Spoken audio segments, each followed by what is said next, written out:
Welcome to a special spontaneous update episode of Right the Ship. Right the Ship is a podcast which is about the case of Commander Kimberly Young-McLear, a whistleblower in the United States Coast Guard, who has been advocating for justice not only for her case, but for federal whistleblowers in the United States. Now, this podcast is named, of course, after the 2019 congressional hearings, Righting the Ship.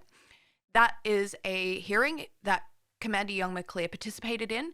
And today, as many of you will know, we have already released a documentary which covers the entirety of Kim's case, but importantly, the advocacy work that she's doing on behalf of whistleblowers in the United States, especially those who are serving in the military. Now, why am I getting on here for an update episode? Well, there has been some crucial reporting that has come out from CNN just a few days ago. Now, what you guys seem to really like is when I sit down and just go through the news. Instead of trying to break it down in a million different pieces on social media, I'm going to sit here and we're going to go through this article because I think it highlights a lot of what we have been trying to communicate with the Right the Ship documentary, but what Commander Young-McLear has been talking about for nearly a decade now. All right, let's get into it. So we've got here, US Coast Guard leaders long concealed a critical report about racism, hazing, and sexual misconduct. Amazing. This is by Blake Ellis and Melanie Hicken from CNN, and it was published on Thursday, the 30th of November, 2023.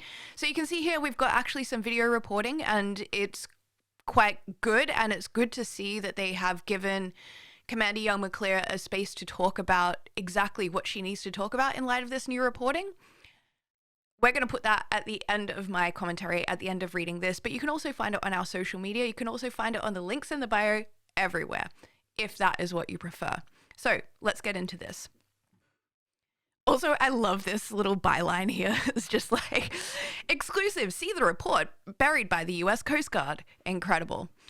Okay, so what do we have here? For nearly a decade, US Coast Guard leaders have concealed a critical report that exposed racism, hazing, discrimination, and sexual assault across the agency. The 2015 Culture of Respect study, a copy of which was obtained by CNN, documented how employees complained of a boys will be boys and I got through it, so can you culture. Now, one thing I want to point out here just off the bat, but this is a very common culture in our workplaces. Obviously, in the military, it is kind of expected, and it's very much in our cultural sort of spectrum of knowledge about what the military is. But because so many industries have been male dominated, because, you know, women only got like credit cards in the 70s when they didn't need permission from their husbands or whatever the case was. But because there are so many male dominated industries, that's why we find this type of culture. The military is no exception, and it probably is the example. Many said they feared they would be ostracized and retaliated against for reporting abuse, and that those who did come forward often had their complaints dismissed by supervisors. Some of the report's core findings mirrored these of another secret investigation into rapes and sexual assaults at the Coast Guard Academy. The existence of that probe, which was dubbed Operation Fouled Anchor and completed in 2019, was revealed by CNN earlier this year. And that is true. That Operation Fouled Anchor was reporting released by CNN earlier this year. Say what you want about CNN, but I'm going to say something right now, which is I appreciate that they have been actually reporting this story, actually following up on this story. Appreciate it. That investigation found that serious misconduct has been ignored and at times covered up by high-ranking officials, allowing alleged offenders to rise within the ranks of the Coast Guard and other military branches. Interesting. Does that sound familiar? The person who is accused of misconduct gets promotion. I know so many of our listeners right there are being like, yeah, that's happened to me. All right. And embarrassingly here, you can see what's being advertised to me, which is apparently distinctly male wallets for air tags. Anyway. Following CNN stories on the Fouled Anchor investigation and subsequent congressional outrage, the Coast Guard's Commandant, Linda Fagan, apologized to cadets and the workforce, and acknowledged that the Coast Guard needed to be more transparent to their service members, Congress, and the public about such matters. Trust and respect thrive in transparency, but are shattered by silence, she wrote. So let's just think about that for a second, because we're going back to a few months ago when that reporting is released, and she's writing this. What is that, Apple? Yo, I've been seeing this happening to people. We don't need no thumbs up, Apple. Can it? I don't know how to turn it off. I'm recording on a separate Anyway, back to the important documentary. Linda Fagan writes, trust and respect thrive in transparency but are shattered by silence. And she writes this at a time knowing that she's still sitting on a concealed report. You know that show Murder, She Wrote? It's like Gaslight, She Wrote. Like, this is like Gaslight, She Wrote, okay? When we get to that point. But under her watch, the Coast Guard continued to keep the report hidden from the public, even though she had been asked to release it long before the fouled anchor controversy unfolded this summer. And although the Culture of Respect study is more than 8 years old, more than a dozen current and recent Coast Guard employees and Academy cadets told CNN many of the problems that were identified continue to plague the agency. All right. In response to questions from CNN this week, a spokesman for Fagan said that the Commandant plans to make the report public next week as part of her commitment to transparency. You can't make it up. Like, can people see why Commander Young-McLear is so pissed? It's just so insulting. Alongside the findings from a 90-day internal study of sexual assault and harassment within the agency prompted by the fouled anchor reporting. Coast Guard officials further said in a statement that the Culture of Respect report was not originally intended to be released widely to the workforce, but rather was used by senior leaders to inform policy decisions. Okay. Officials, however, did not explain why Fagan had not found a way to release the report sooner, particularly since alleged victims or perpetrators were not named in the report. The document has long been shrouded in secrecy. The copy of the report obtained by CNN states that it was to be stored in a locked container or area offering sufficient protection against theft, compromise, inadvertent access, and unauthorized disclosure. It was to be distributed only to people on a need-to-know basis and should not be released to the public under the Freedom of Information Act, the report stated.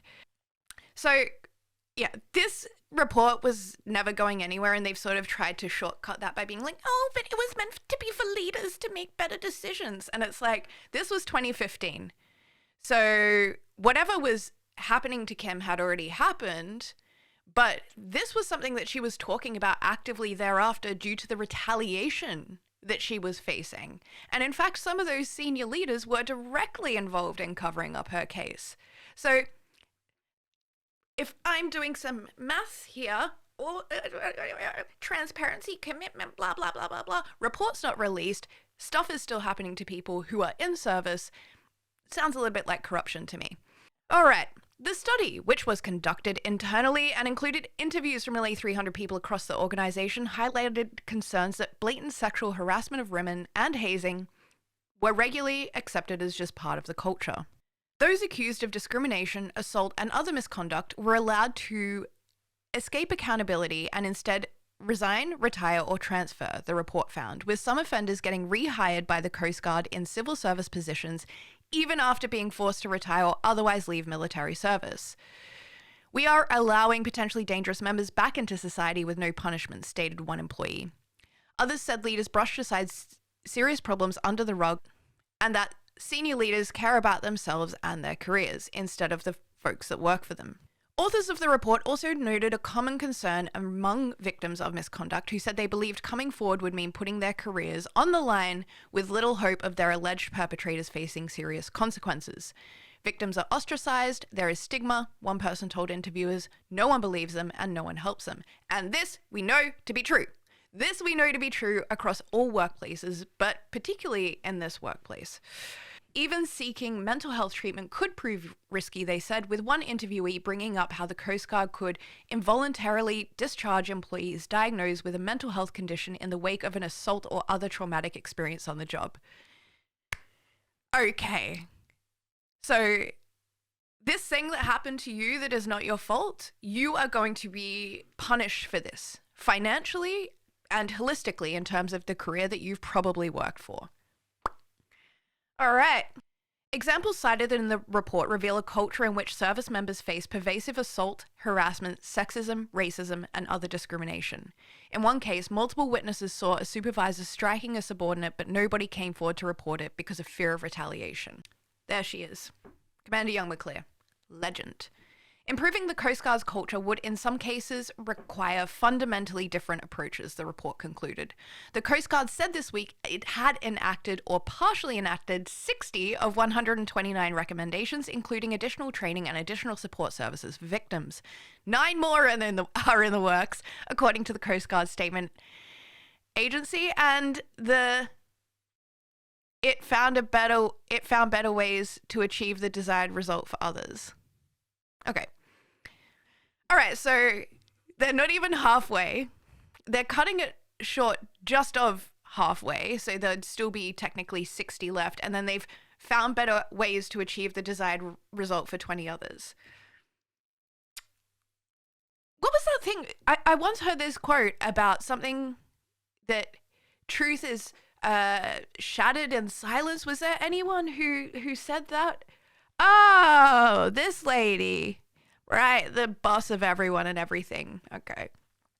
So, found better ways to achieve the desired result. Interesting. The original report also recommended that a new review be conducted every 4 years, but that did not happen. The Coast Guard said other studies of workforce culture have been conducted instead. So many studies, so little changes. All right, so recent government and data records, meanwhile, show that dangerous and discriminatory behavior is still rarely punished at the agency. Almost half of female service members who reported a case of sexual harassment said the person they complained to took no action. According to a 2021 military survey, nearly a third said they were punished for bringing up harassment. Meanwhile, the vast majority of women who allegedly experienced unwanted sexual contact said that they chose not to report it, often citing concerns about negative consequences or that the process wouldn't be fair and that nothing would end up coming of their allegations. Instead, records show how employees found to have committed serious wrongdoing have escaped court-martial proceedings or military discharge. Now, remember, this is important because when we're talking about the military, and Kim spoke about this in our podcast, Right the Ship, there is no alternative when it comes to processing allegations of this nature. So, it's not like you can go through the system in the military as an employee, as that person is an employee, and then they say, oh, he's not going to court for that. You can't just turn around and then go to the police. It doesn't work like that. They're going to send you right back because they're going to say it's not their jurisdiction. So, yeah, that's not good. As a result, alleged perpetrators avoided criminal records and their retirement benefits were not affected. A cadet at the Coast Guard Academy accused of sexual assault by 2 different classmates in the 2019-2020 school year, for example, was kicked out of the academy but allowed to enlist in the Coast Guard to pay back the cost of schooling he had received. Around the time, a lieutenant commander was allowed to resign in lieu of going on trial for military crimes, including sexual assault and drunken disorderly conduct. Even when another officer was found guilty at court-martial of abusing his seniority to obtain sexual favors with a subordinate, he only received a letter of reprimand. So when a lot of what happened in Right the Ship, we couldn't really go into this, but this is what Kimberly Young-McLear has been pointing to. It is this bad. It is this terrible. The Coast Guard did not comment on the concerns that the problems remain at the agency or the statistics or examples cited by CNN. Cool. What was that? Something dying in silence again? Calls for transparency. The limited access to the culture of respect report has been a topic of contention for years within the workforce and even Congress. Fagan was asked about the report last year by Congresswoman Bonnie Watson-Coleman in a list of questions submitted as part of the congressional testimony. She criticized the agency for not releasing it publicly, saying it was limiting the workforce and the public's visibility into problems that were identified and the recommended solutions. Watson-Coleman also pushed Fagan, who took the helm of the Coast Guard in June of 2022, to commit to completing a new study and releasing it to the public this time. But Fagan did not directly answer the question, instead citing other recent studies.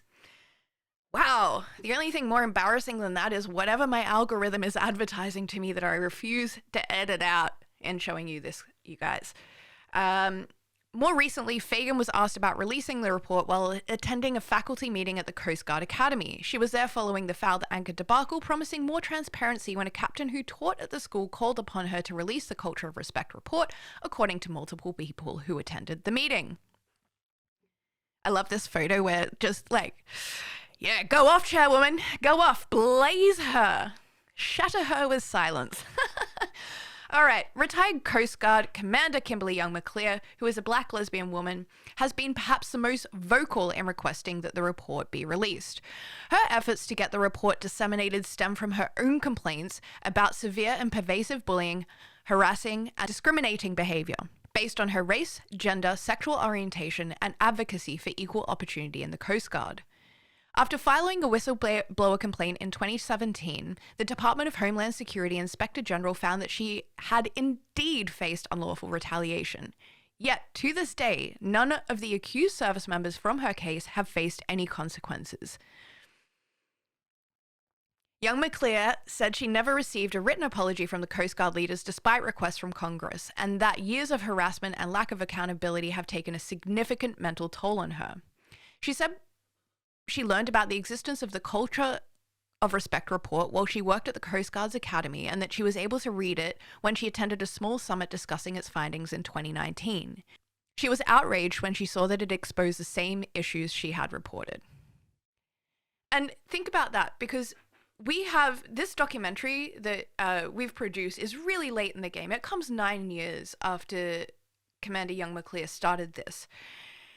And if you can imagine that she had already for 5 years been living with not only the original experiences she had, but the pervasive bullying and harassment that stemmed from her making a complaint, the retaliation, that you sit there those years after and you read this, wow. Wow. And this is why the Righting the Ship campaign, the Right the Ship campaign, continues to this day. Had the Coast Guard actually taken the 2015 Culture of Respect report seriously, then perhaps the years of bullying, harassment, intimidation, and retaliation I endured could still have been prevented altogether, Young-McLear said in a congressional testimony in 2021, hearing on diversity and accountability within the Coast Guard, questioning why the report still hadn't been made public. In the last 4 years, Young-McLear has said that she's asked for the report to be released more than 24 times to various admirals and to the Department of Homeland Security, which oversees the Coast Guard.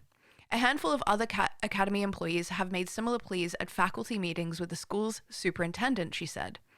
We've all been saying it till we're blue in the face. The Coast Guard's secrecy and inaction, she says, speaks to the very same issues the Culture of Respect report and other examinations have repeatedly raised and show that the agency has failed to hold itself to task in the same way perpetrators have been let off the hook. She's not wrong. If we don't hold individuals and institutions accountable, said Young-McLear, it is providing a safe haven for abusers and allowing them to rise through the ranks. Again, not wrong. So that's the article there, and I wanted to go through all of that with you because it is so egregious. I feel I have to take the time and sit here and experience this alongside you. We made the Right the Ship documentary. Of course, you can still listen to that now, and that goes really into the details of Kim's story. Not necessarily the case, because we have an anti-trauma policy here. However, I really think that if you want to understand the frustration, but more importantly, the impact that ignoring cases like Commander Young-McLear's case has on a society, you need to listen to that. Now, of course, in the show notes, we have all of the links to the previous CNN reporting and the reporting that we've just reviewed here today. Now, we're also going to do a little something to try and get the ball rolling here. So, we have set up a webpage on our website. It's handandheart.eu/writetheship. It's not hard. handandheart.eu/writetheship. Link is in the show notes. Okay. And then we ask you, do you want to help write the ship? Write to Congress or the Senate. So we've made a template. When you click on this image here, boom, it takes you to a template of a letter that we've written. We've written this letter on behalf of the campaign that Kim is conducting, but also because Congress made a promise to Commander Young-McLear. You've heard the words of Alexandria Ocasio-Cortez, and those words were, Commander Young-McLear, you've done your job. It's time for us to do ours. Now, I believe members of the Congress and the Senate are taking this seriously. I see that. But it's not changing anything. So we got to rally. And basically what our letter sort of sets out is obviously a basic introduction, and then it raises this latest reporting. Because again, it's not the first report even this year. It's the second, and it's a huge deal. Politicians, where are you? Not fixing. It's not fixed. We then state why this needs to be dealt with, what we are asking for. We give some background information, and then you can sign off with your name and details. And the thing is, this is going to take you 30 seconds.